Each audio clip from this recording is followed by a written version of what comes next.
Quilters Newsletter TV, the Quilters community, is brought to you by Handy Quilter, designed by a quilter for quilters, and Husqvarna Viking, keeping the world sewing for over 140 years. Hi, and welcome to Quilters Newsletter TV, the Quilters community.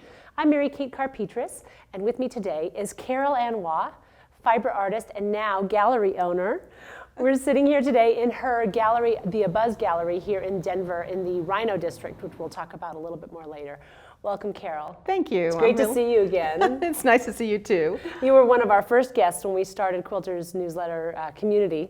Yeah. And so we're here today to talk about this new chapter in your life and this new endeavor of yours.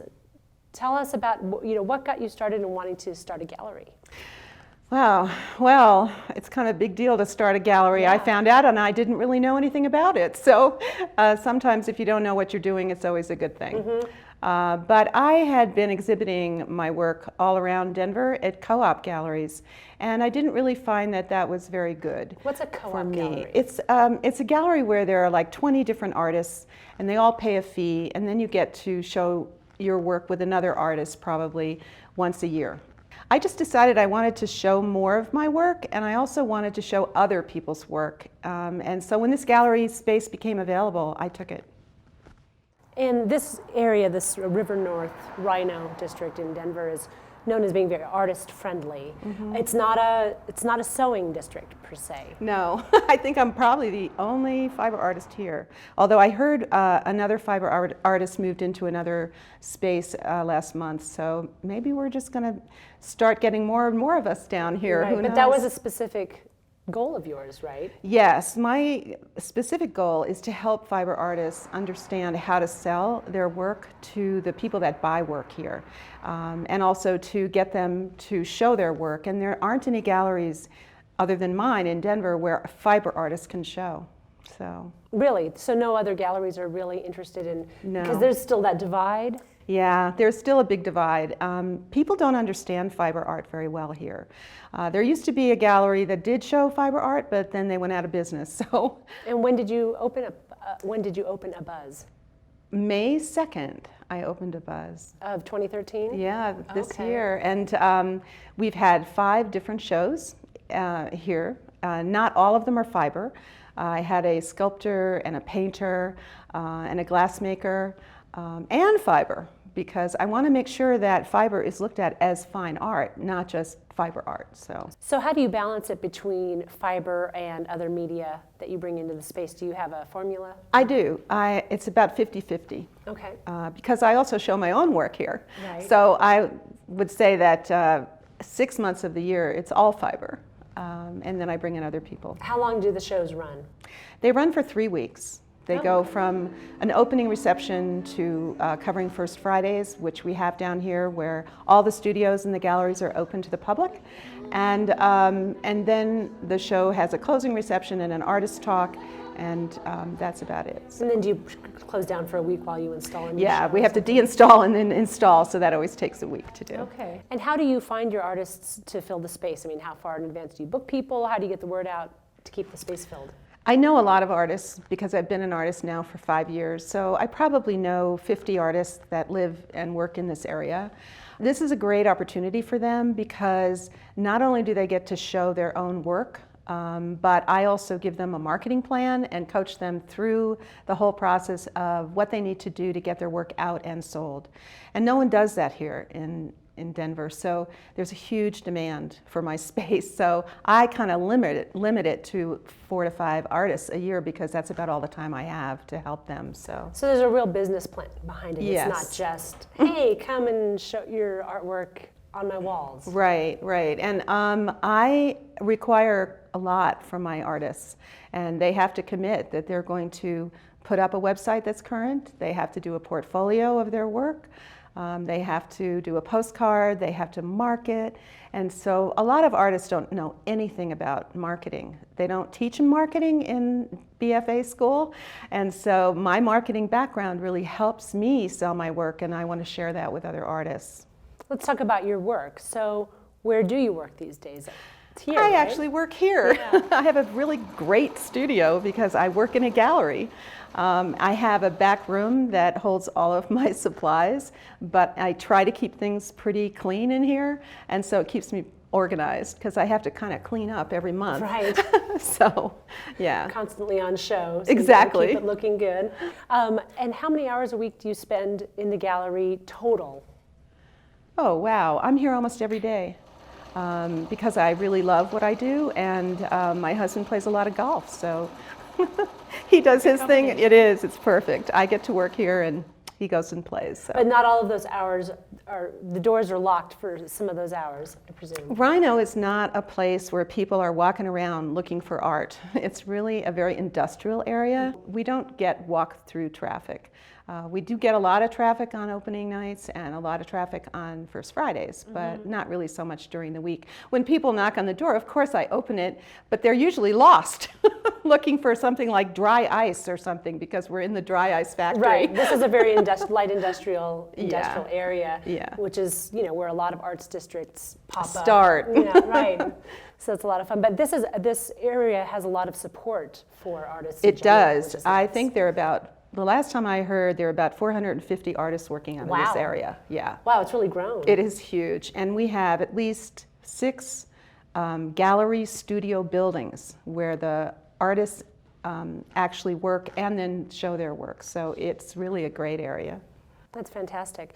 Let's talk again about kind of where fiber artists lie in the spectrum. I won't say hierarchy, but say the spectrum of fine art. And again, your commitment to raising the visibility of fiber art. What kind of challenges have you encountered? I think the biggest challenge is that people look at fiber art that's hanging on the wall, and they say, "Oh, my grandmother did that." Right. And I think that's the biggest thing to overcome, because everybody brings a history of fiber, and they don't even know it until they see it. And the most successful fiber artists are people like Gay Lasher, who's showing in our gallery today, because you look at her work and you don't even know it's stitched. You think it's a painting from far away, and then as you get closer, you realize, oh my goodness, this is fabric and this is stitch. So it's like, if you can cross that line where you look at a piece and it looks like fine art from afar, that's when it's going to break through, in my opinion. People say, oh, well, my grandmother made that. That's also selling their grandmother short, too. I mean, if your grandmother was a quilter and she made beautiful traditional quilts, she was an artist as well in her own right. She was using quilting to express herself and to do color and design, which is what art is. Right, exactly. So, yeah. Exactly. And what has your reception been like since you opened the gallery? Fantastic. I get a lot of support from other gallery owners, and so we all send people back and forth, and we promote each other's shows, and so it's been terrific. I'm so happy I'm here. It's a great area. How often do you show your work? Actually, my show is coming up. Right after we take Gaze down, I'll be up for 2 months, and then some new artists will be up for the spring. So I show my work in November, usually is my show, when Denver Art Week is, and then I'll show when no one else is showing. And how hard is that to balance creating your own work and running this business?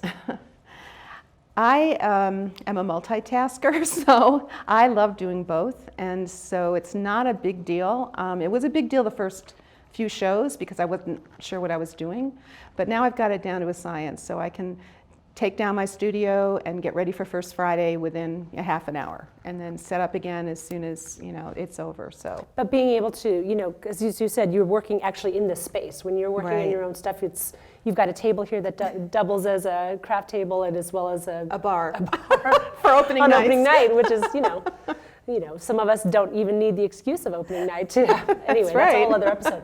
But in terms of balancing out just having your stuff out, I mean, is that a problem with not having your stuff out to work on all the time and having to put it away? It's kind of a pain in the neck, but on the other hand, I'm getting to the point where I'm working in a series right now, and so I'm working on 4 or 5 pieces at a time, and so that makes me pretty focused. And it's not like I have to... Sort of contains it or gives it a context or something? Yeah, I don't work on a design wall anymore, so it's not like you have to put stuff up and think about how to finish it or anything like that, or how to construct. So for me, it's pretty easy, and I'm working on a lot of commissions right now for businesses. So I already know what I'm going to do, and then so it's a matter of just doing it. That gives you deadlines. That's if right. you're working on commissions, Oh, that yeah. gives you definite Major time. deadlines to work towards, so that helps structure just the space. But it seems like it's really natural to who you are, where you are in your life right now, to balance these two. The artist, very right brain, business owner, much more left brain, if you will. Right. So, are you aware of any other, on a national level, any other galleries like this, or? I think I'm the only one, because most traditional, yeah, well, maybe I could spawn some more, I don't know. Most traditional galleries operate where they represent the artist to their clients. And so if they choose you, you can't really apply to these places. They have to choose you, anoint you, like you're a good enough artist, we'll take you. And they sell the art to their clients, and then they take a 50% commission. And that's how the artist usually sells their work. I don't work that way because my gallery takes no commission. The artists rent my space, and it's cheaper to rent my space than it is to belong to a co-op. So it's a great deal for them. And then I get in the art consultants because I know them, and they will come to a show when I ask them to, usually, and then the artist meets the art consultant, and the art consultant is the one that is buying all the art here in Denver. So those are the connections that the artists are making right now. And sometimes it takes a while to, get the work sold once you are introduced to it. It may take a year or two, but it will happen. So. This is great. This is very interesting to me just to hear about it. Again, it's a lot more involved than just, hey, come and hang your artwork on the walls of my coffee shop, and if somebody wants it, they'll buy it. There's a lot more to it than that. Yes. It's really wonderful that you're offering this venue for fiber artists as well as other artists and other media here in Denver, and giving us this opportunity to see it. Thank you so much for being here today, Carol. Thank you. I had a good time. Thanks for joining us, and we hope to see you next time. Bye-bye. Quilters Newsletter TV, the Quilters Community, is brought to you by Handy Quilter, designed by a quilter for quilters, and Husqvarna Viking, keeping the world sewing for over 140 years.